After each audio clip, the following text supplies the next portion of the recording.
없는 이 말씀, 하나님 예수님께서 성령으로 오셔서 가르쳐 주시고 밝히 깨워져 주시사 저 천국을 다 얻어 누릴 수 있도록 인도하여 주시옵소서. 예수님 이름으로 기도합니다. 아멘. 마태복음 7장을 통해서 반석 위에 세운 집이라는 제목으로 말씀을 전하겠습니다. 지금 우리가 계속적으로 지난주에 이어서 산상수훈을 보고 있는데요. 우리 사모님이 왜 잘 나가다가 신명기를 잘 하다가 왜 갑자기 이렇게 하느냐라고 저에게 질문을 했습니다. 제가 지금 마태복음을 하고 있어서, 교정을 하고 있어서 이 부분이 좀 미흡해서 좀 해야 되겠다 하는 생각도 있었거니와 또 하나는 지금 우리가 보고 있는 신명기에 지난주에 우리는 십계명을 했습니다. 근데 십계명은 옛 계명이에요. 이 십계명을 새롭게 온전케 해석한 것이 예수님의 바로 산상수훈입니다. 그래서 십계명만 가지고서는 온전히 볼 수가 없어요. 그래서 우리가 새해를 또 이렇게 구정을 맞으면서 새해를 맞으면서 그 십계명을 완전히 본다는 의미에서 산상수훈을 꼭 봐야 되는 것입니다. 이 산상수훈을 놓고 제가 기도를 많이 했고 또 수많은 해설서도 읽었으며 또한 이 성경 본문을 놓고 많이 연구하고 보고 그랬는데 이 산상수훈은 한마디로 말하면 성령이 아니면 도무지 지킬 수 없는 교훈이 바로 산상수훈입니다. 즉 영의 사람이 안 되면은 이 산상수훈은 근처도 갈 수가 없어요. 그래서 이 산상수훈을 지킬 정도가 되려면, 그래서 예수님이 이런 말을 하죠. 너희 의가 서기관이나 바리새인보다 더 낫지 못하면 결단코 천국에 들어가지 못하리라. 이게 무슨 말이냐 하면 너희가 성령의 사람이 되지 않으면, 한마디로 말하면 성령의 인도함을 받는 사람이 되지 않으면 결단코 천국에 들어가지 못하리라 이 말입니다. 너희 의가 서기관이나 바리새인보다 더 낫지 못하면 이 말이 무슨 말이겠습니까?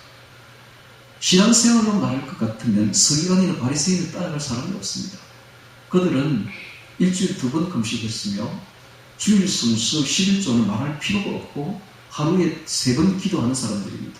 누가 그들을 따를 수 있겠습니까? 신앙생활, 형식적인 신앙생활 외모만 본다면 아무도 그들의 의를 따라갈 수가 없는 거예요.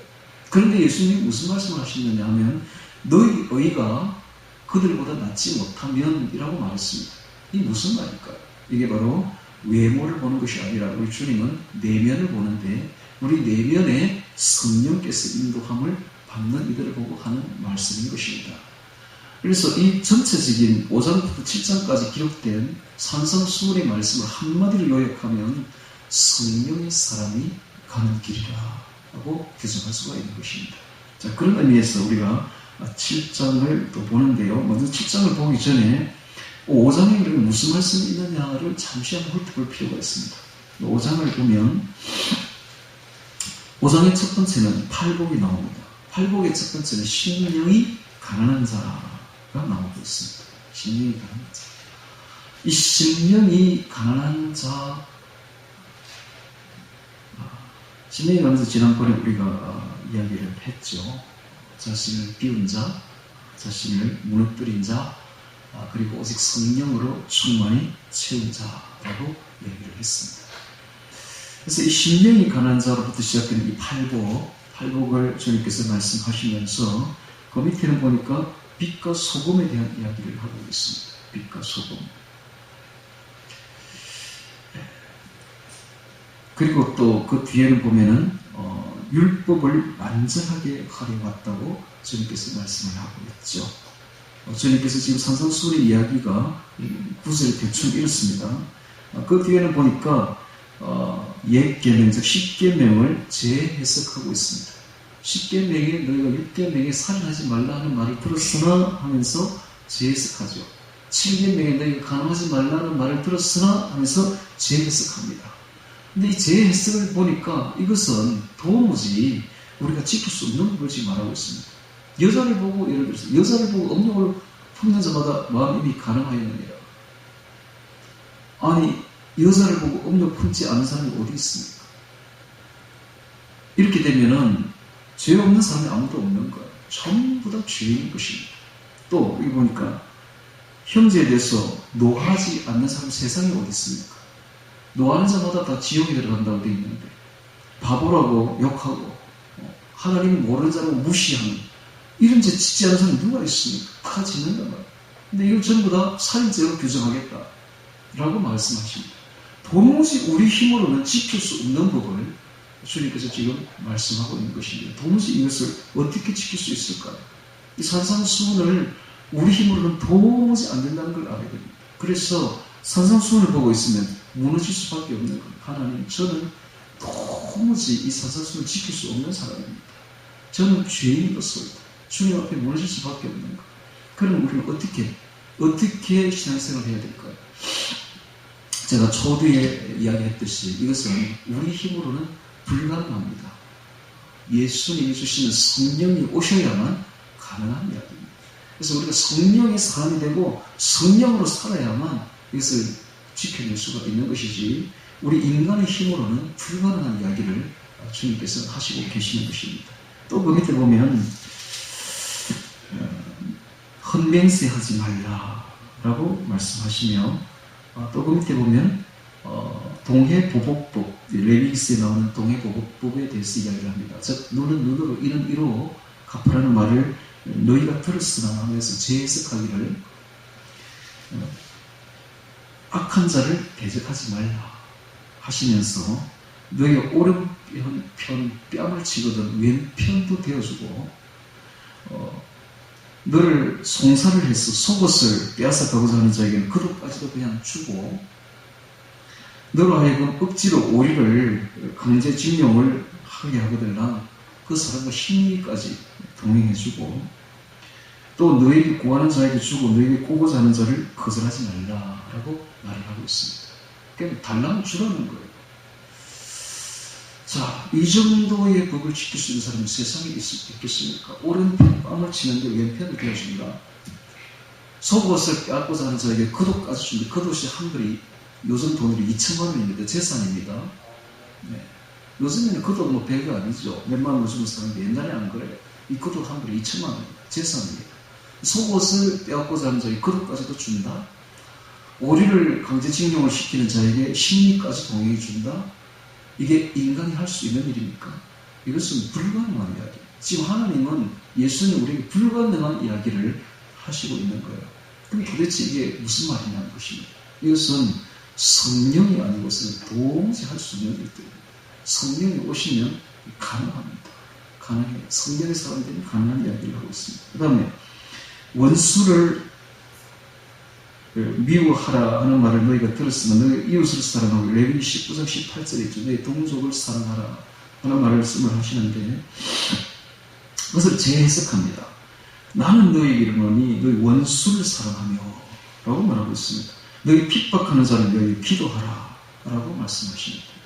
도무지 우리의 힘으로는 지킬 수 없는 이야기를 하나님 하고 있습니다. 어떻게 원수를 사랑할 수 있으며 어떻게 핍박하는 자를 위하여 기도가 나오면 기도는 가장 사랑하지 않으면 나오지 않습니다. 여러분.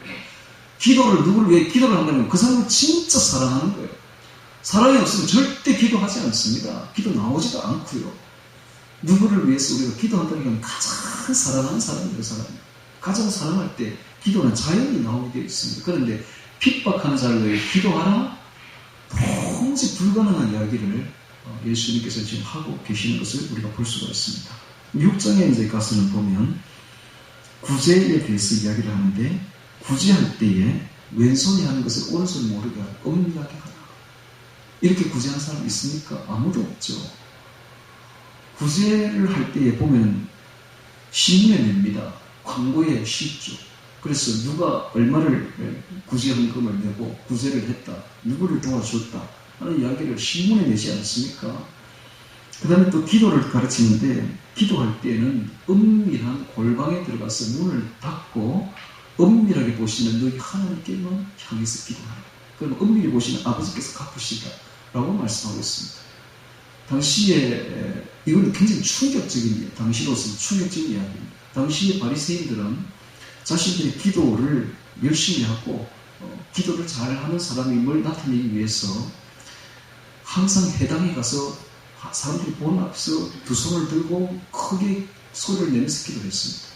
뿐만 아니라 그들은 시장 어귀에 가서 길 걸어가면서 기도하는 습관도 옛날에 있었기 때문에 그것을 본받아가지고 나중에 이제 와전돼가지고 아주 시장으로 갑니다. 사람들이 북적거리는 시장에 가서 큰 소리로 옷을 입고 제단에 옷을 입고 큰 소리로 술을 늘어뜨려 가지고 기도를 합니다. 그럼 사람들이 전부 다 그 바리새인을 보고 이야 대단한 기도의 사람이다 이렇게 존경을 했었지요. 그런데 지금 주님께서 뭐라고 말씀을 거기에 그런 습관에 딱 반대해서 역설적으로 말합니다. 너희는 기도할 때 그렇게 기도하지 말고 골방에 들어가서 문을 닫고 아무도 몰래 은밀하게 기도하라 라고 말하는 것입니다. 그래서 구제와 기도에 대해서 새롭게 규정해주고 해설해 말씀해주고 있으며 금식할 때도 말합니다. 당시에 이스라엘에서는 금식을 일주일에 2번 했는데 할 때마다 굉장히 얼굴에 금식하는 티를 내고 그렇게 했다고 하는데 우리 주님께서는 금식할 때는 머리를 빗고 얼굴을 씻고 화장을 하고 아무도 모르게 은밀히 보시나 하나님께만 향해서 금식해라 라고 말하고 있는 것이죠. 요즘에도 보면 40일 금식 기도를 자기 명언에 딱 박아가지고 주는 사람도 있고 그러는데요. 지금 주님께서 하시는 말씀은 완전히 다른 말씀을 하고 있습니다. 그 다음에 또 이제 재물 이야기를 합니다. 재물을 어떻게 쓸 것인가? 재물은 이 땅에 쌓아두지 말고 하늘에 쌓아두라. 거기는 종과 동록이 하지 못하며 도적이 구멍을 뚫지도 못한다 라고 말하면서 그 다음에 염려에 대해서 이야기를 합니다. 염려하지 마라. 내일 일을 염려하지 마라 라고 말씀하시는 것이 제6장에 나오고 있습니다. 충격적인 이야기가 아닐 수 없습니다. 너무나 새로운 교훈이 아닐 수가 없는 것입니다. 그럼 7장에 이제 데려오는데 7장에도 비판하지 말라, 그다음 구하라, 그다음 좁은 문으로 들어가라 라고 말하면서 이제 결론을 냅니다. 결론을. 7장은 결론이에요. 15절부터는 사실상 결론적인 이야기를 하는데 지금까지 말한 이 말씀을 지켜 행하는 자는 천국에 들어가게 될 것이다 라는 말씀을 하고 있습니다. 즉 행위 구원이냐라고 말할 수도 있겠지만 그게 아니라 구원은 확실히 믿음으로 받습니다. 행위로 받는 건 아니에요. 그러나 구원을 받은 자에게는 행함이 반드시 따르게 되어 있습니다. 행함이 따르지 않는 구원은 그건 가짜 구원입니다. 우리가 생명을 얻었다면 생명은 반드시 생명의 표가 나게 되어 있습니다. 우리가 우리 속에 생명을 얻었고 살아났다면 반드시 행위가 따르게 되어 있고 열매가 나오게 되어 있어요. 전에는 우리가 들포도였는데 하나님께서 우리를 그 들포도에서 딱 꺾어가지고 참 포도나무 예수님에게 심었습니다. 그럼 그때부터 이 가지가 들포도를 맺는 게 아니라 참 포도나무의 풍성한 열매를 맺게 되어 있는 것입니다. 만약에 아직도 들포도 열매를 맺고 있다면 아직 구원 못 받은 거예요. 그래서 열매로 그 나무를 알리라 라고 말씀하시는 거예요. 우리가 심겨진 나무는 들포도 나무가 아닙니다. 참 포도나무이신 예수님이십니다. 그럼 우리가 예수님께 심겨졌다면 당연히 예수님의 성령의 열매를 맺게 되어 있는 것입니다. 하나님은 우리를 죄에서 구원을 했습니다. 그리고 죄에 있는 채 그대로 내버려두지 않습니다. 반드시 죄에서 떠나게 만드시고 죄에서 결별하게 만드시는 것입니다. 아직도 죄에 아직도 있다. 아직 구원 못 받은 것입니다. 하나님은 결과를 보고 그 나무를 분명히 판단한다고 말을 하고 있는 거예요. 이게 7장 이야기입니다. 자, 이제 7장 1절부터 같이 보면서 그래서 이것을 자세히 이렇게 제가 왜 이렇게 전체적으로 이렇게 보느냐 하면 7장은 마지막 결론으로서 행함을 굉장히 강조를 하고 있다는 사실입니다. 그래서 강조를 하고 있는 것을 이렇게 보면서 그러면 행위가 천국 가는 건 아니에요. 행함으로 천국 가는 건 아닌데 믿음으로 천국 가는 건 확실한데 이 믿음이 행함으로 나타나지 않으면 그 믿음은 가짜라는 것입니다. 행함으로 나타나야만 그게 진짜 믿음이라는 이야기를 지금 주님께서 하고 있다는 이야기죠. 그래서 그 진짜 믿음이 되려면 그럼 인간의 힘으로는 가능한가? 인간의 힘으로는 불가능합니다. 이걸 어떻게 방금 내가 이야기했던 것을 어떻게 지킬 수 있겠습니까? 인간의 힘으로는.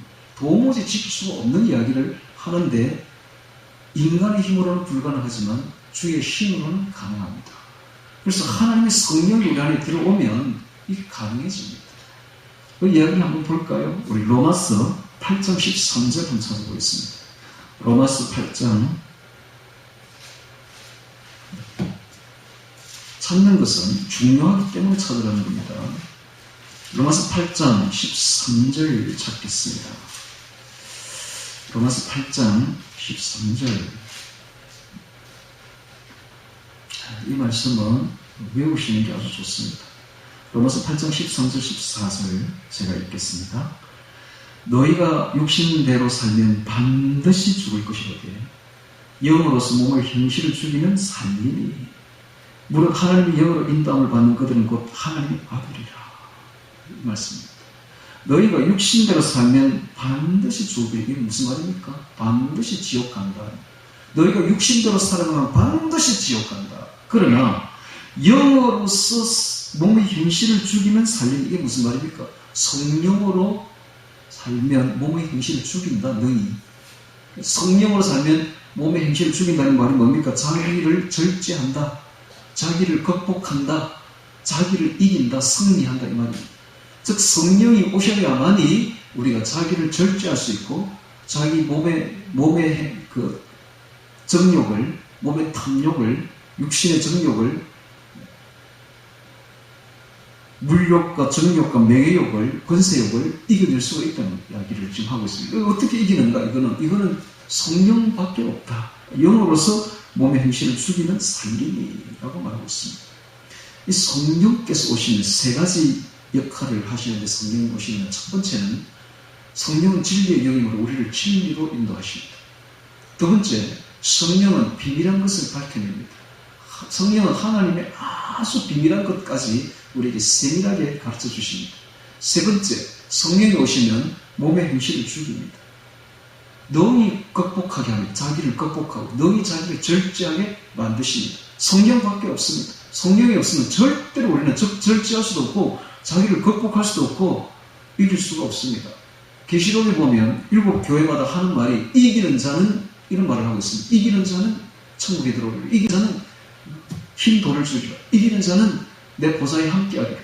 함께 하여 주리라. 이 이기는 자는 뭡니까? 자기를 극복하고 자기를 이기는 거예요. 남을 이기는 것이 아니라 자기를 이기는 거예요. 자기를 극복하는 거예요. 자기를 절제하는 거예요. 이 절제, 이기는 것, 극복하는 것, 이거 다 어디서 나옵니까? 성령에서 나옵니다. 성령의 열매입니다. 이거. 성령의 9가지 열매 중에 제일 마지막에 나오는 게 절제잖아요. 이 제일 마지막에 왜 나옵니까? 제일 지키기 어렵다는 거예요. 우리가 끝까지 옛 죄성이 남아있습니다. 천국 가는 그 순간까지 죄성이 우리를 싸웁니다. 우리를 몸의 행실을 끌고 가려고 합니다. 그걸 끝까지 절제하고 이길 수 있는 힘은 성령의 힘밖에 없다 하는 것을 이야기를 하고 있습니다. 그래서 성령이 오시면 이 산상수훈을 능히 지키고 이긴다, 지켜낸다 하는 이야기를 지금 하시는 것이죠. 자, 7장 1절부터 이제 같이 보도록 하겠습니다. 1절에 보면 비판에 대한 이야기가 나오고 있습니다. 비판을 받지 아니하려면 비판하지 말라. 너희 비판하는 그 비판으로 너희가 비판을 받을 것이요 너희 헤아리는 그 헤아림으로 너희가 헤아림을 받을 것이니라. 어찌하여 형제의 눈 속에는 티는 보고 내 눈 속에는 들보는 깨닫지 못하느냐. 보라, 내 눈 속에 들보가 있는데 어찌하여 형제에게 말하기를 나로 너희 눈 속에는 티를 빼게 하라 하겠느냐. 외식하는 자여, 먼저 내 눈 속에서 들보를 빼어라. 그 후에 밝혀보고 내 형제의 눈 속에서 티를 빼리라 라고 말씀하고 있는데, 외식하는 자여, 이 말은 위선자여, 이 말입니다. 위선. 너의 눈 속에 들보가 있는데 위선자여, 어찌하여 형제의 눈 속에서 티를 빼려고 하고 있느냐 라고 말하고 있습니다. 주님께서 하시는 말씀은 이렇습니다. 다른 사람의 잘못은 티에 불과하고 티끌에 불과하고 자신의 죄, 악성은 들보에 해당됩니다. 들보는 여기서 기둥에서 저 기둥까지 이렇게 연결된 볼을 들보라고 하죠. 대들보입니다. 대들보. 그러니까 우리의 죄성은 다른 사람의 잘못에 비하면 이것은 대들보에 해당된다라는 이야기. 다른 사람의 잘못은 우리의 죄성에 비하면 이건 아무것도 아니다라는 이야기입니다. 이 자신의 죄성을 발견한 사람이 성경에 보면 몇몇 나오고 있습니다. 첫 번째, 바울을 들 수가 있습니다. 바울은 신약 성경 절반을 저술한 사람입니다. 대단한 사람이죠. 우리는 바울을 따라갈 수가 없습니다. 바울을 모르고서는 절대로 구원받을 수도 없고 성경에 한 발짝도 나갈 수가 없는 그런 위대한 인물이 바로 바울입니다. 근데 그 바울이 자기를 뭐라고 말했는가? 자기 이름이 본래 사울입니다. 근데 자기가 은혜를 받고 난 뒤에 자기 이름을 바꾸었어요. 뭐라고 바꾸냐? 바울이라고 바꿨어요. 바울이 뭡니까? 작은 자. 나는 작은 자다. 그리고 바울이 디모데전서에 이렇게 고백합니다. 나는 죄인 중에 괴수다. 죄인 중에 최고 악독한 괴수 우두머리, 죄인 우두머리가 바로 내다. 라고 자기를 고백합니다. 그것도 디모데전서예요. 디모데전서는 마지막 기입니다. 바울이 쓰던 책의 마지막 부분까지 즉 뭡니까? 자기가 죽는 그 순교한 그 순간까지 자기는 죄인 중에 괴수임을 잊지 않았던 것입니다. 천국 가는 그 순간까지 바울은 늘 고백하기를 나는 죄인 중에 괴수로다. 이 말은 무슨 말입니까? 누군가 바울을 높이려고 하면 바울이 얼마나 대단합니까? 서양의 교회를 기초를 다 세운 사람이에요. 스페인까지 전도한 사람입니다. 서양이 바울 때문에 사실은 이 세계 판도가 바뀐 거예요. 동양에서 모든 축복이 서양으로 넘어가 버린 겁니다. 바울 때문에. 그럼에도 불구하고 그는 모든 교회를 다 세운 사람, 사실 기초를 다 세운 사람이에요. 그래서 많은 사람들이 바울을 존경하고 높이려고 했을 것입니다만은 바울은 그 존경을 받지 않습니다. 나는 존경받을 만한 인물이 못 됩니다. 존경하지 마세요. 나는 죄인 중에 괴수입니다. 라고 자기를 고백했던 사람이 바로 바울입니다. 또 한 인물을 우리는 볼 수 있는데 베드로를 볼 수가 있습니다. 베드로는 누굽니까? 교회의 기초의 반석입니다. 내가 이제부터 너를 반석이라 부르겠다. 그래 베드로, 페트로, 반석이라는 뜻이죠. 교회의 열쇠를 가진 사람이에요. 교회 열쇠, 천국 열쇠를 가진 사람이 바로 베드로입니다. 대단한 인물이죠. 그리고 수제자입니다. 수제자. 예수님의 수제자. 그런데 이 베드로가 뭐라고 말합니까? 그는 밤이 울 때마다 되면 새벽에 밤이만 울면 그는 머리를 부딪히면서 울었습니다. 자기가 3번이나 주님을 부인한 사람이라고, 배도한 사람이라고, 배반한 사람이라고 말을 하며 울었습니다. 그러니까는 당시에 그 로마의 큰 핍박 아래서 정말 예수님을 배도한 사람이 얼마나 많았겠습니까? 그때에 베드로가 가면 위로가 되는 거예요. 여보게, 나도 3번이나 배도했다니. 나도 3번이나 예수님을 배반했다니. 다시 돌아오면 된다네. 나를 보게. 베드로를 보면 위로가 되는 거예요. 3번이나 부인한 사람도 아직도 수제자로 있으니까. 그래서 그는 죽는 그날까지 자신을 죄인으로 여겼습니다. 그래서 그는 죽는 그 순간에 십자가에 못 박으려고 하니까 로마 군병들이 뭐라고 말했냐면, 여보게, 내가 어떻게 예수님의 대접을 받을 수가 있겠냐. 나를 거꾸로 십자가에 못 박아라. 그래서 그는 거꾸로 십자가에 못 박혀 죽었습니다. 십자가에 못 박혀 죽는 것도 과분해서 내가 어떻게 예수님처럼 죽을 수가 있겠는가. 나를 십자가에 거꾸로 못 박으라고. 그래서 거꾸로 못 박혀 죽은 사람이 바로 베드로입니다. 즉 베드로는 죽는 그 순간까지 자신이 죄인임을 잊지 않았던 것, 자신이 죄인 중 괴수임을 잊지 않았던 것입니다. 또 한 인물을 들 수가 있습니다. 우리는 마태복음에서 이건 찾아봐야 돼요. 12장을 10장이던가? 10장이네요. 10장을 찾아보겠습니다. 마태복음 10장.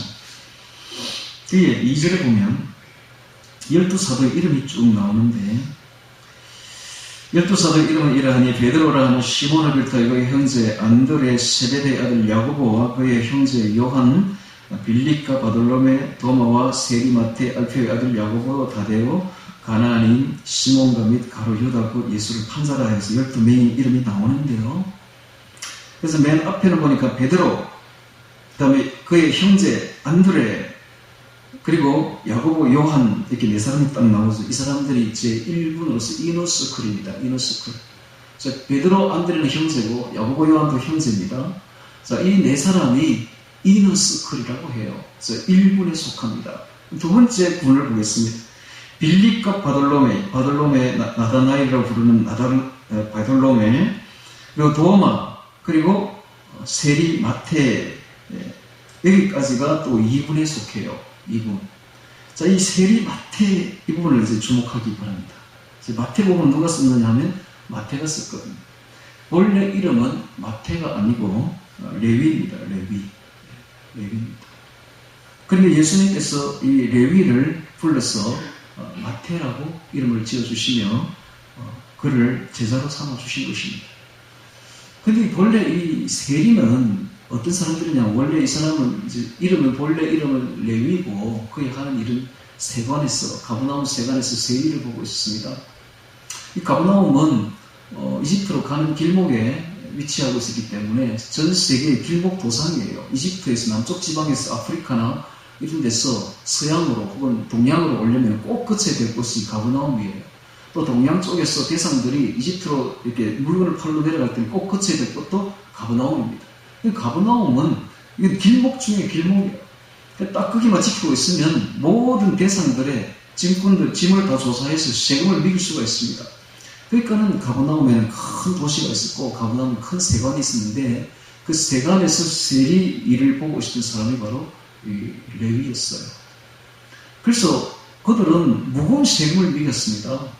대상들의 짐을 이렇게 하나하나 뜯어가지고 무거운 세금을 매기고 그 세금을 착복해서 일부는 로마에 바치고 일부는 자기가 착복하는 거죠. 자, 그러다 보니까 당시에 유대인들은 이 세리를 가장 미워했습니다. 가장 천시했고, 그래서 그들은 말하기를 산에 가면 사자가 있고 들에 가면 사자가 있고 도시에 가면 세리가 있다라는 말을 할 정도였습니다. 그래서 이스라엘에서 죄인의 대표가 남자는 세리, 여자는 창녀였습니다. 그만큼 천시받던 사람들이, 직업을 가진 사람이 바로 이 세리였는데 그의 이름 본명이 레위예요. 레위. 그 레위는 레위족이라는 뜻이죠. 레위는 제사장족입니다. 그러니까 자기는 세리를 보고 있지만은 그 속 마음은 항상 나는 우리 조상의 제사장인데 하는 마음이 있었겠죠. 제사장 일을 해야 되는데 내가 왜 여기 앉아가지고 세리 일을 하고 있는가. 항상 그의 마음은 갈등이 겪고 있었겠죠. 그리고 언제나 이 예수님을 따르는 무리들을 보면 흠모하는 마음이 있었을 것입니다.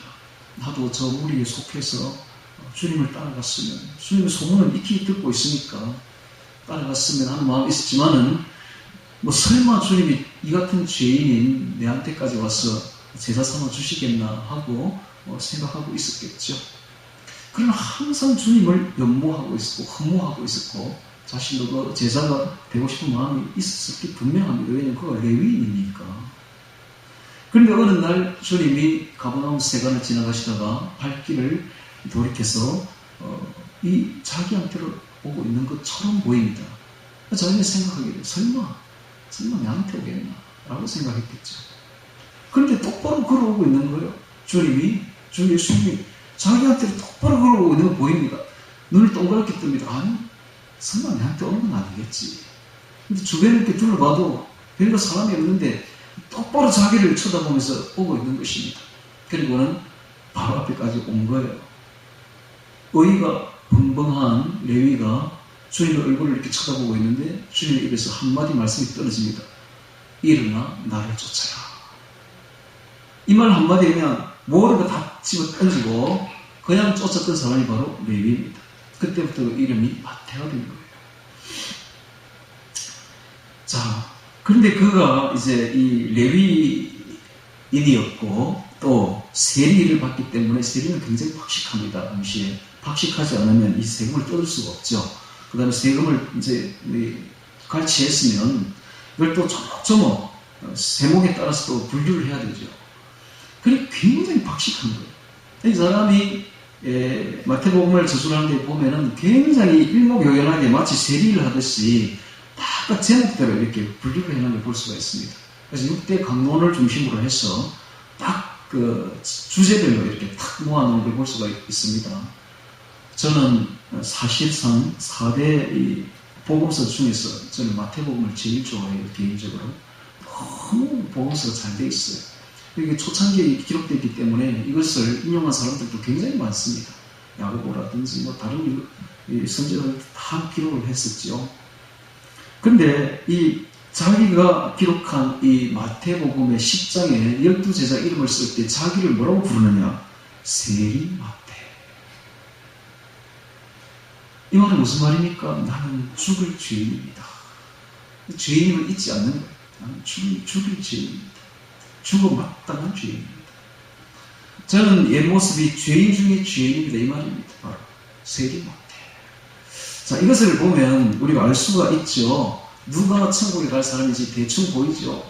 자신이 죄인임을 깨달은 그 사람, 내가 죄인 중에 괴수라는 것을 깨달은 그 사람,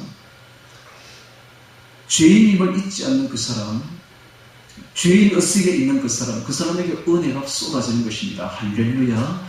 은혜는 죄인 의식을 가진 자에게 오는 것이지 자신이 죄인이 아니라고 생각하는 사람들은 은혜도 없습니다. 그래서 자신이 죄인임을 아는 사람은 언제나 하나님의 은혜가 쏟아지게 되어 있어요. 은혜가 곧 성령입니다. 성령이 와야 은혜가 오는 것이죠. 성령과 은혜는 같이 오는 것입니다. 죄인 의식을 고백하고 언제나 자신이 죄인임을 고백하고 그에게 하는 그 사람에게 하나님의 은혜가 성령이 쏟아지는 것입니다.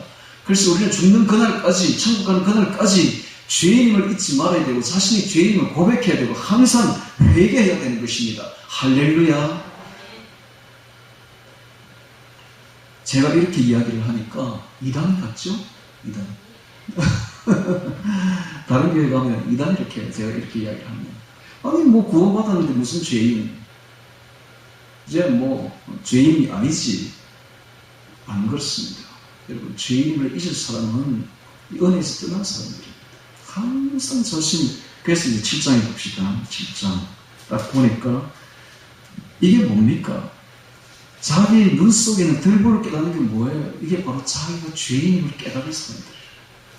자신이 죄인임을 깨달은 사람들은 세상 누구보다 자신이 가장 큰 죄인임을 알기 때문에, 죄인 중에 괴수임을 알기 때문에 절대 다른 사람을 비판하지 않습니다. 아니 뭐 비판할 건 뭐 있어요? 그건 뭐 뒷거리에 불과한 건데 내 속엔 들보가 들어있는데 내가 가장 큰 죄인인데 누가 누구를 비판한다 말입니까 지금? 그래서 우리는 함부로 남을 비판해서는 절대로 안 된다. 그러니까 비판 정죄는 하나님의 몫이지 우리의 몫이 아닙니다. 누가 심판하고 정죄하는 게 하나님 하시죠. 예수님 하실 일이지 우리가 할 일은 아닌 것입니다. 그렇다고 완전히 그럼 비판하지 말아야 되느냐? 그건 또 아니에요. 성경에 비추어서 아닌 건 아니라고 말해야 됩니다. 그래서 예는 성경에서 맞는 건 맞다고 말해야 되고 아닌 건 아니라고 분명히 잘라야 됩니다. 우리가 신앙을 지키려면 이건 굉장히 신앙은 배타적이에요. 포용하지 않습니다. 악을, 비진리를 절대 포용하지 않습니다. 오직 구원은 예수님밖에 없으며 진리는 하나밖에 없는 거예요. 성경밖에 없는 거예요. 다른 진리는 진리가 아니고 다른 구원자는 구원자가 아닌 것입니다. 그래서 예수만 우리는 따라가야 되고 딱 진리만 지켜야 됩니다. 그래서 아닌 건 아닌 거예요. 분명히 해야 됩니다. 이 부분은. 그렇다고 우리가 다른 사람을 비판할 필요는 없는 것이고 진리만 지키면 되는 것입니다. 자, 그 다음에 6절에 보겠습니다. 거룩한 것을 계획해 주지 말며 너희 진주를 돼지 앞에 던지지 말라. 저희가 그것을 발로 밟고 돌이켜 너희를 찢어 상할까 염려하라 되어 있는데 이 진주를 계획에 거룩한 것, 진주가 나오는데 거룩한 것, 진주가 복음이요. 이 복음의 실체가 바로 산상수훈입니다. 산상수훈을 이 귀한 거를 이 너무 차원이 높기 때문에 이거를 계획에 던지면 안 된다는 이야기입니다. 돼지에게 주면 그들이 오히려 우리를 물고 찢을까 염려하라라고 말하고 있는 것이죠. 도대체 돼지가 나오는데 돼지가 뭐냐, 뭘 뜻하느냐라는 것입니다. 이 개는 굽이 갈라지지 않아서 레위기스에 보면 성별함 생활을 하지 못하는 아주 더러운 동물에 속하죠. 그래서 이 개는 곧 세속적인 생활을 벗어나지 못한 사람을 말합니다.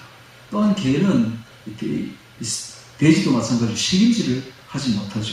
대책임질을 하죠. 그 속에 하나님의 말씀이 없다는 이야기. 말씀을 먹은 사람은 항상 그 말씀을 묵상하게 되어 있고 책임질을 하게 되어 있어요. 이번 연휴 때 저는 딱 한 가지만 묵상했는데 세리마테오고만 세리마테오 딱 네 글자. 어떻게 은혜가 되는지 세리마테오. 저도 주님 죄인 중에 개수입니다. 주여 저는 죄인 중에 개수로서 그것만 묵상했는데 이렇게 말씀이 들어오면 묵상하게 되어 있어요. 책임질을 하게 되어 있어요. 그런데 책임질을 못한다는 것은 개나 돼지는 책임질을 못하죠. 속에 말씀이 없다는 겁니다. 그러면 어떤 일이 벌어집니까? 더럽죠. 정욕대로 행합니다. 탐심으로 가득 찹니다. 이게 바로 바리새인이요 당시 제사장들을 뜻합니다. 그들은 하나님의 뜻인 줄 알면서도 고의로 묵살하고 거역하는 자들이죠. 자기 정욕과 탐심대로 살아가는 사람들입니다. 그래서 이런 사람들이 십자가를 회피하는 사람들이죠. 회개하지 않습니다. 자, 이런 사람들이 진주를 배척하죠. 진주는 천국에 해당됩니다. 진주는 천국을 말하는데 천국 복음이죠. 바로 이런 사람들은 바로 교회의 암적 존재들입니다. 교회에 있기는 있어도 너무 육신적으로 더럽게 신앙생활하는 사람들, 암적 존재들. 살 걸 염려하라. 7절에 보겠습니다. 구하라. 그러면 너에게 주실 것이요. 찾으라. 그러면 찾을 것이요. 문을 두드리라. 그러면 너에게 열릴 것이니 구하는 이마다 얻을 것이요. 찾는 이가 찾을 것이요. 두드리는 이에게 열릴 것이니라. 너희 중에 누가 아들이 떡을 달라면 돌을 주며 생선을 달라면 뱀을 줄 사람이 있겠느냐. 너희가 악한 자로 좋은 것으로 자식에게 줄 줄 알거든 하물며 하늘에 계신 너희 아버지께서 구하는 자에게 좋은 것으로 주시지 않겠느냐 하면서 누가복음에서는 똑같은 말을 하시면서 끝에 성령을 주시리라 되어 있으니까 좋은 것이 결국 성령이라는 뜻이죠. 성령. 그래서 지금 이제 거의 결론부에 이제 이르고 있는데 이때부터는 결론입니다. 이 산상수훈을 지킬 수 있는 힘은 성령에 있다 이 말입니다. 그래서 너희가 이걸 지키려면 성령을 구하라 라고 지금 주님께서 말씀하시고 있는 것입니다. 오늘 우리가 그래서 이 영적 복음이죠. 영적 복음. 그래서 구약은 눈에 보이는 것으로 설명하고 신약은 영적인 것을 이야기를 합니다. 그래서 신약의 영적인 눈에 보이지 않는 것을 설명하려고 눈에 보이도록 기록해 놓은 것이 바로 구약입니다. 그래서 신약은 구약보다 차원이 굉장히 높은데 그 높은 이유가 뭐냐면 영적이다. 영이 바로 성령입니다. 성령.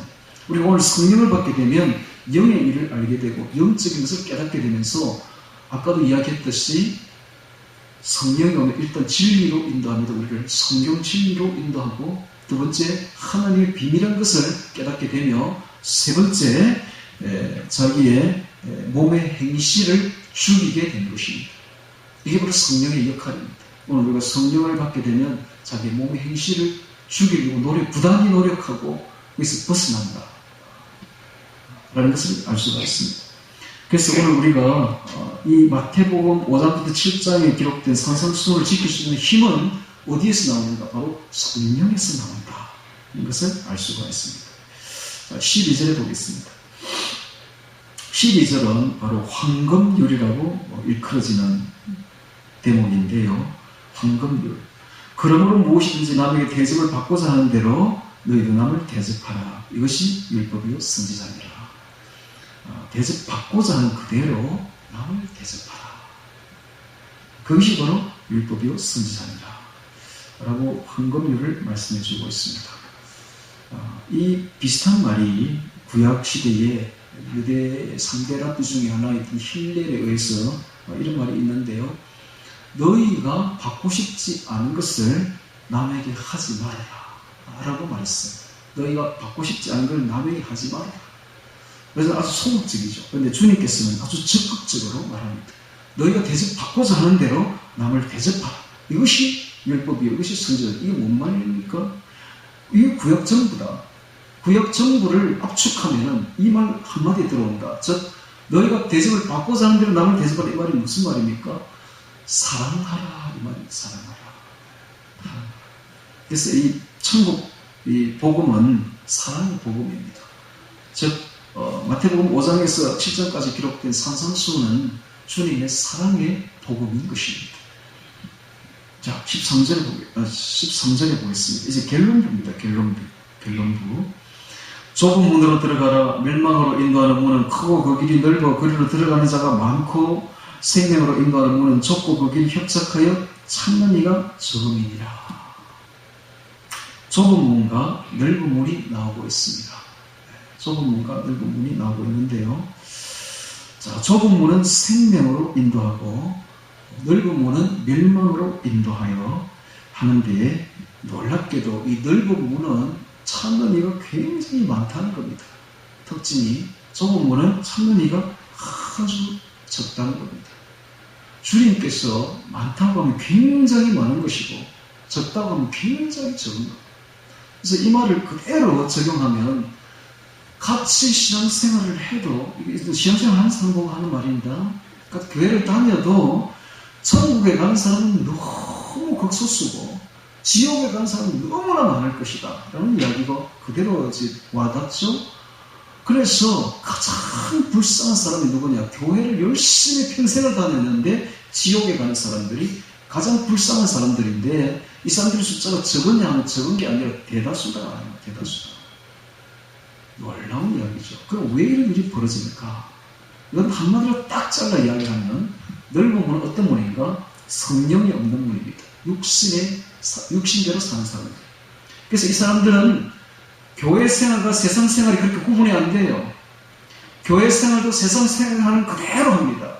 그래서 세상과 이 신앙생활이 그렇게 구분이 별로 안 되는 사람들, 세상 할 것 다 아는 사람들, 말하자면 성령이 없는 사람들, 가리지 않는 생활에서 뭔가 절제가 안 되는 사람들, 구분이 안 되는 사람들, 너무 쉽죠? 너무 쉽죠. 신앙생활하기 너무 쉬운 거예요. 너무 쉬운 거예요. 너무 편한 거예요. 뭐 조그마한 어려움이 오면은 뭐 세상으로 가버리면 되니까 구분이 없어. 담이 없어. 세상과 신앙생활에 담이 전혀 없어.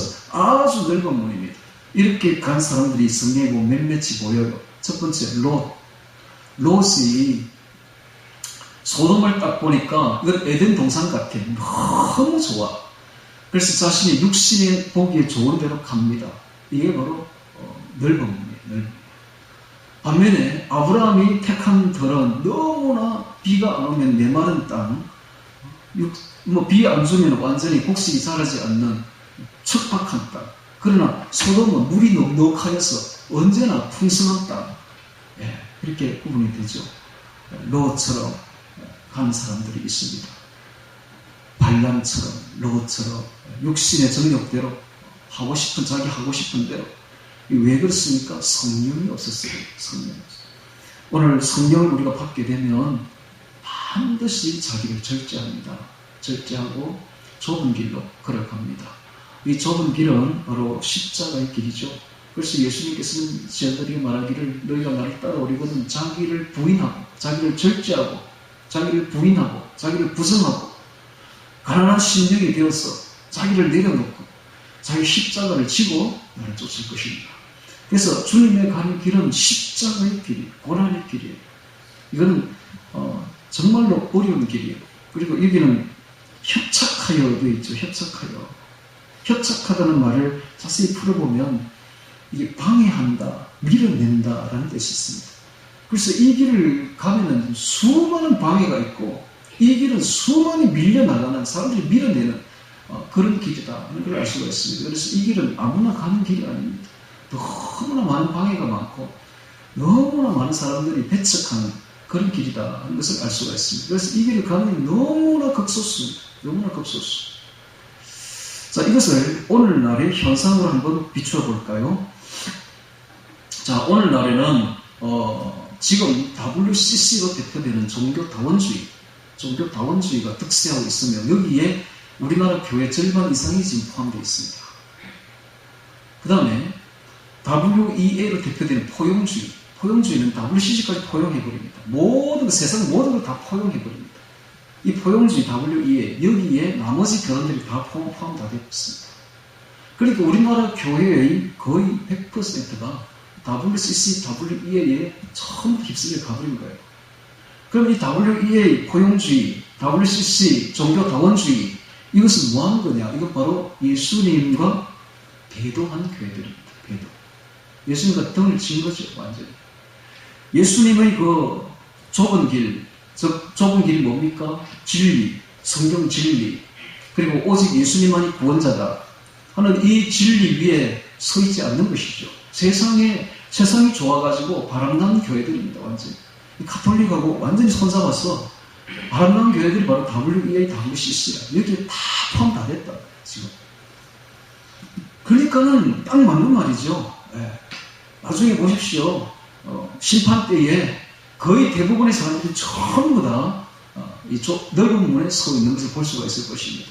좁은 문은 극소수예요. 완전히 극소수. 여기에 지금 대세적으로 지금 걸려 다 가고 있지만 그래도 그 옛 복음, 옛 신앙을 지키기 위해서 딱 자기를 절제하고 이겨서 개교의주의로 나가고 이 대세에 합류하지 않는 몇몇의 남은 자들이 있는데 이들이 바로 좁은 길을 걷는 사람들이죠. 좁은 길을. 저 역시 우리 그 교단이 그 한기총에 소속되어 있고 우리 노회도 거기에 막 소속되어 있어서 제가 재작년인가 1년 전에 노회에다가 그 이야기를 해서 우리 노회는 한기총에서 빠져나오자 하니까 그 금방 빠져나오기 힘드니까 그러면 이렇게 계류를 하자.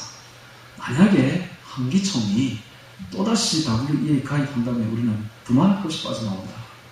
계기가 됐어요. 제가 제안을 해가지고 계기가 됐고 고마운 일이죠.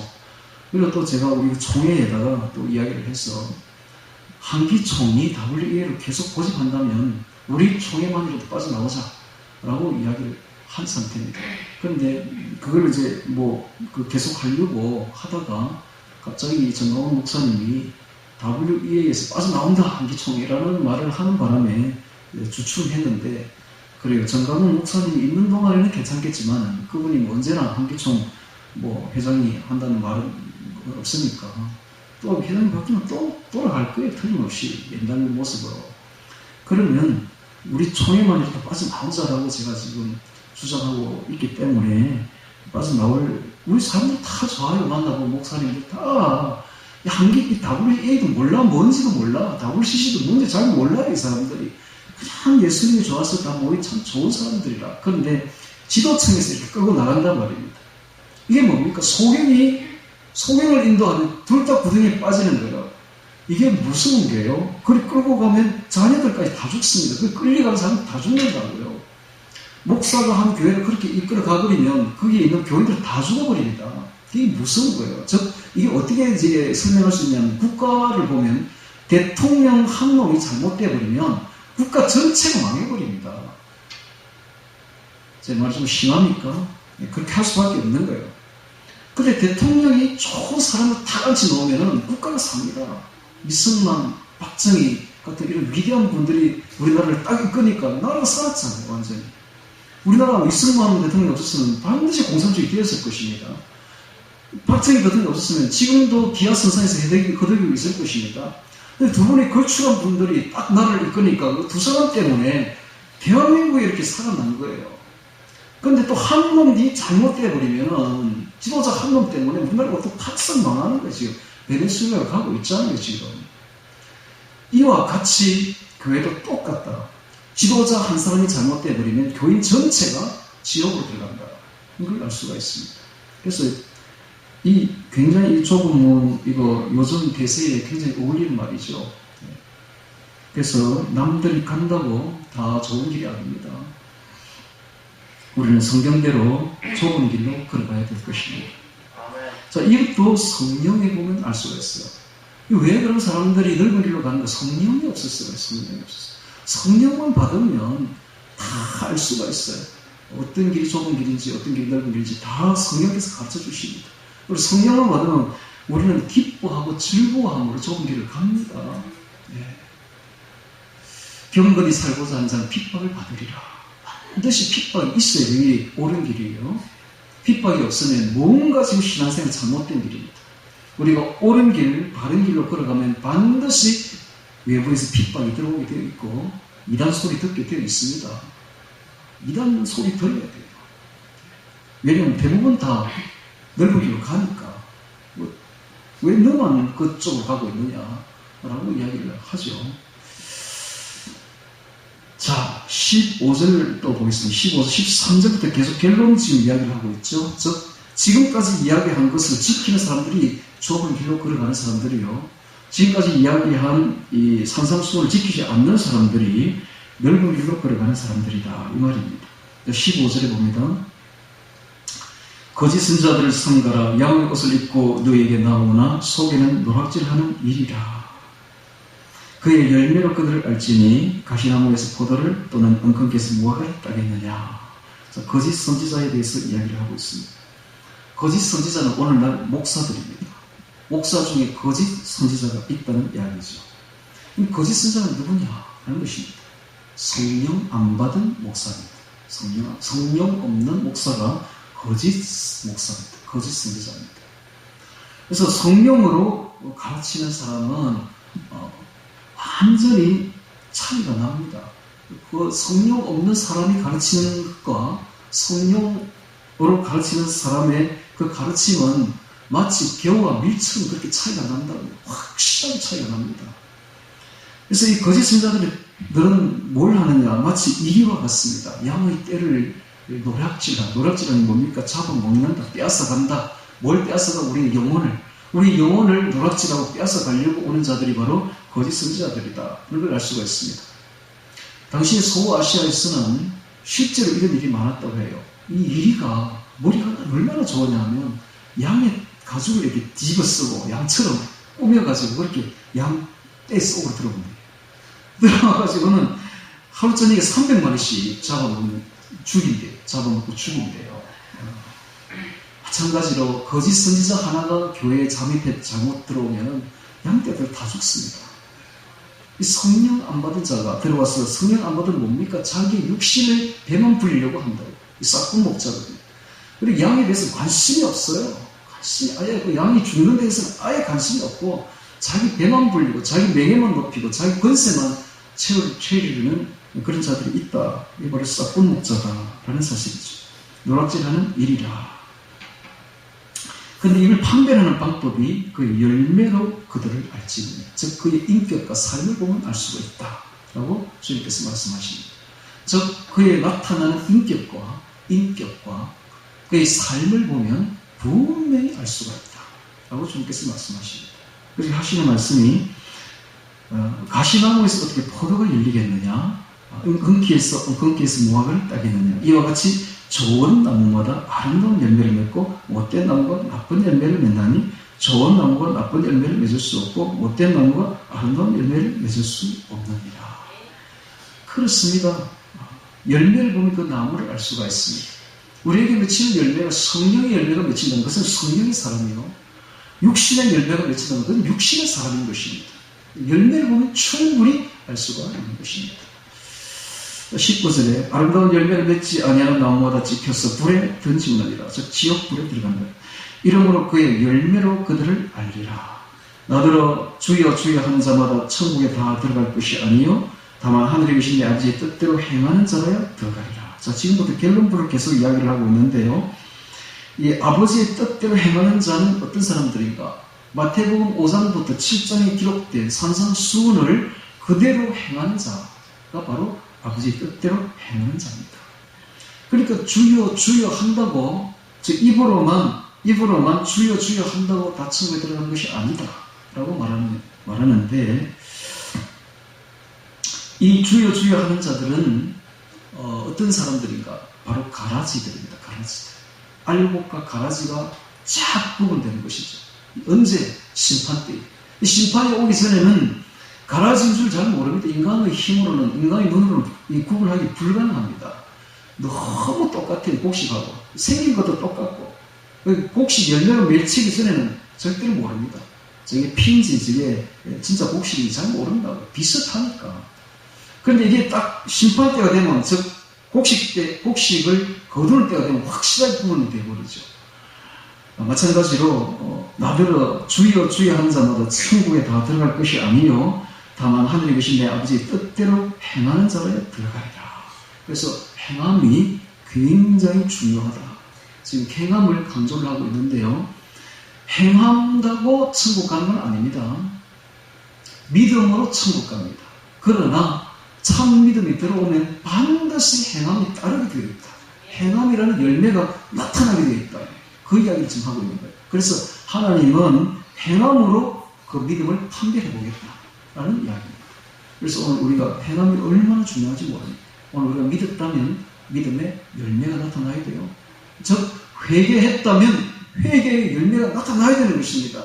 자신의 죄를 하나님 앞에 회개했는데 똑같은 죄를 계속 저지르고 있다면 그건 회개한 사람이 아니죠. 고칠 게 뉘우치고 고쳐서 돌이킨다. 하나님께로 완전히 돌이킨 사람, 아직도 죄에 빠져있는 사람, 아직 구원 못 받은 사람. 그래서 회개했다면 회개의 열매가 반드시 나타나야 됩니다. 이게 구원받은 사람이죠. 행하는 자라에 들어가리라. 22절에 그날에 많은 사람이 있어요. 또 많은 사람이 나왔습니다. 예수님께서 많다고 하면 엄청나게 많은 겁니다. 엄청나게. 그날에 많은 사람이 나더러 이르되 주여 주여 우리가 주의 이름으로 선지자 노릇하며 주의 이름으로 귀신을 쫓아내며 주의 이름으로 많은 권능을 행치 아니하였나이까 하리니. 자, 세 가지 일이 나오는데 첫 번째는 선지자 노릇. 아까도 이야기했지만 목사 일을 했다 이 말이죠.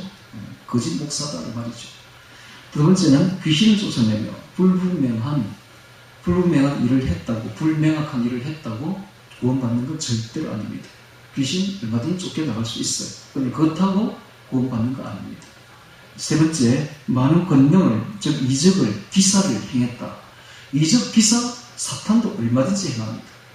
이적, 기사 행했다고 구원받는 건 절대로 아니다 하는 것이, 구원을 받으려면 예수님을 믿어야 되고 예수님의 말씀대로 행해야 됩니다. 이것이 구원으로 인도되는 것이지, 기사, 이적 일으키고 질병 고치고 귀신 쫓아내고 그 다음에 목사 일을 하고 가르쳤다고 되는 거 아니다. 오늘 우리가 구원받으려면 첫 번째는 예수님을 나의 구주로 믿어야 되고, 두 번째는 말씀대로 행해서 열매가 나타나야 됩니다. 23절에 그때 내가 저희에게 밝히 말하되 내가 너희를 도무지 알지 못하니, 도무지라는 말 속에 포함되어 있는 뜻은 내가 너희를 한 번도 안 적이 없다. 내가 너희를 한 번도 안 적이 없다. 이게 무슨 말입니까? 한 번도 성령으로 나와 동행한 적이 없다는 거예요. 내가 언제 너희를 성령으로 인도를 해서 동행을 한 적이 있었느냐? 내가 한 번도 안 적이 없다. 우리가 예수님을 알려면 성령의 기도를 통해서만 알 수가 있습니다. 말씀으로 통해서만 알 수가 있습니다. 즉 기도의 동행을 통해서만 체험을 할 수가 있어요. 예수님과 체험이, 성령이 있어야만이 체험이 되고 알아가는 것이지, 이게 안다는 말은 체험이에요. 체험.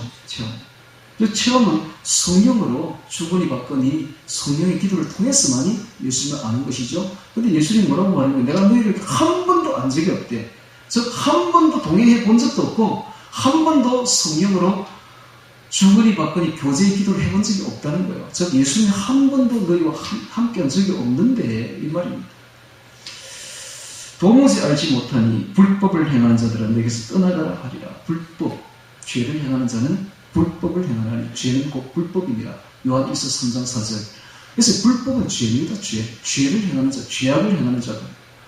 즉 불법이 뭡니까? 여기서 말하는 구체적인 불법은 산상수훈에서 벗어난 자들이죠. 산상수훈의 말씀대로 행하지 않는 죄를 행하는 자들이 바로 불법을 행하는 자들인 것입니다.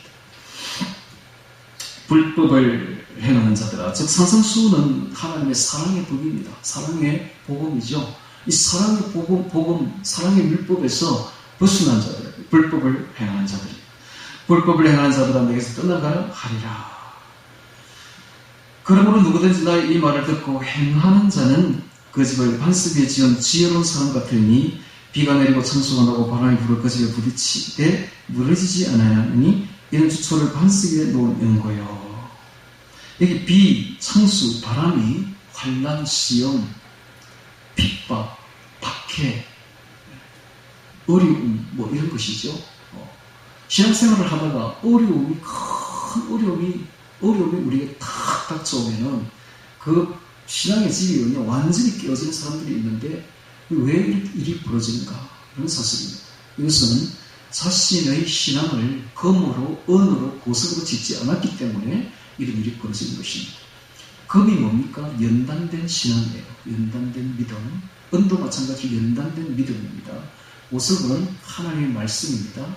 하나님의 말씀으로 연단된 신앙 위에 자신의 신앙의 집을 짓지 않았기 때문에 큰 불이 나오면 불타버리고 없어지는 것이죠. 이런 사람들은 나무나 풀이나 짚으로 집을 지은 사람들이에요. 이런 사람들 환란의 불이 다가오면 그냥 다 없어져 버립니다. 그러나 26절에 나의 이 말을 듣고 행하지 아니하는 자는 그 집을 마치 모래 위에 지은 어리석은 사람 같으리니. 반석은 그리스도의 가르침을 듣고 실행하는 신실한 믿음 위에 선 집이 바로 반석 위에 지은 집이고, 모래 위에 지은 집은 행위 없이 입술로만 고백하는 사람들입니다. 바로 흙집이죠. 모래 위에 지은 어리석은 사람 같으니 비가 내리고 창수가 나고 바람이 불어 그 집에 부딪히니 무너짐이 심하니라 라고 결론을 내고 있습니다. 자, 이 7장 마지막 결론은 행함으로 결론을 내고 있습니다. 즉, 이 말씀을 행할 수 있는 사람은 천국에 갈 것이요, 행함이 나타나지 않는 사람은 믿음이 있다고 볼 수 없다라고 결론을 내는 것입니다. 자, 오늘 우리가 믿음이 있다면 행함이 따라야 되는데, 이 행함이 따르려면 아까도 제가 초두에서 이야기했듯이 성령 외에는 다른 방법이 없습니다.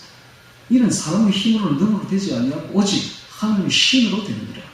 하나님의 신이 와야만이 우리가 서기관이나 바리새인보다 의가 나을 수가 있는 것이지, 그렇지 않고 형식적인 신앙생활을 한다면 바리새인을 절대로 능가할 수가 없습니다. 바리새인을 능가할 수 있는 방법은 한 가지밖에 없습니다.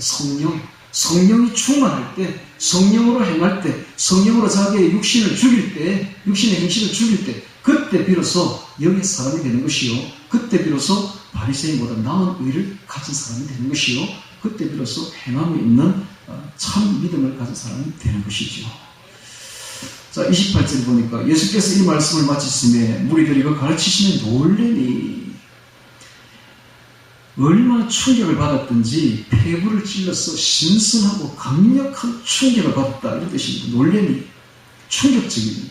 이는 그 가르치시는 것이 권세 있는 자와 같고 저희 서기관들과 같지 아니하니라. 서기관들의 가르침은 미사리 요구를 동원하고, 서기관들은 아주 외모가 훤칠합니다. 외모도 좋고, 그 다음 박식합니다. 사회적인 학식도 아주 풍부해서 가르치는 것이 아주 미사리 요구로 아주 막 박사처럼 가르쳤는데, 그 가르치는 생명력이 없었어요. 그런데 예수님이 가르치는 거 보면 너무 쉬워. 방금 너무 쉽죠. 산상수훈 너무 쉽습니다. 너무 쉬운 말을 하는데 권세가 딱 들어있어요. 권위가 딱 들어있습니다. 예수님이 바로 하나님이시니까 당연히 권세가 있죠. 너무 신선한 충격으로 와닿는 거예요. 오늘 우리도 예수님이 지금 하신 말씀 너무 쉽지만, 너무 쉬워서 몇 번을 읽으면 다 외울 정도로 쉽습니다. 쉽지만 절대 어려움을 쓰지 않습니다, 예수님. 그러나 이 말씀 속에는 진리가 들어있고 권세가 들어있습니다. 할렐루야. 움직일 수 없는 진리가 딱 들어있는 거예요. 그래서 믿음이 중요하고 믿음의 열매인 행함이 중요합니다. 행함을 무시하면 천국 못 갑니다. 여러분, 그래서 반드시 믿음은 반드시 행함으로 이어져야 참 믿음입니다. 행함이 없는 믿음은 죽은 믿음입니다. 오늘 우리 주님께서 하시는 이 행함을 그럼 이루려면 어떻게 해야 되는가? 이런 방법은 딱 한 가지. 성령의 사람이 될 때, 그래서 너희가 구하라, 찾으라, 두들기라고 한 것입니다. 그래서 주님께서 그런 말을 하신 것입니다. 성령이 좋은 것을 주시지 않겠느냐. 너희가 좋은 것을 받으면 이게 가능해진다. 오늘 우리가 성령을 받지 않으면 절대로 주님이 하신 말씀을 이건 이룰 수가 없고 할 수도 없고 인간이 할 수 있는 말이 아닙니다. 이게 지금 이룰 수 있는 말이 아닙니다. 인간의 범위를 벗어난 이런 말씀을 어떻게 행할 수가 있는가? 이것은 성령밖에 없다라는 사실을 깊이 깨달으시고 성령 충만하여 구원의 능히 이런 우리 모두가 되기를 주의 이름으로 축원합니다. 다 같이 오늘 말씀 기억하며 기도드리겠습니다.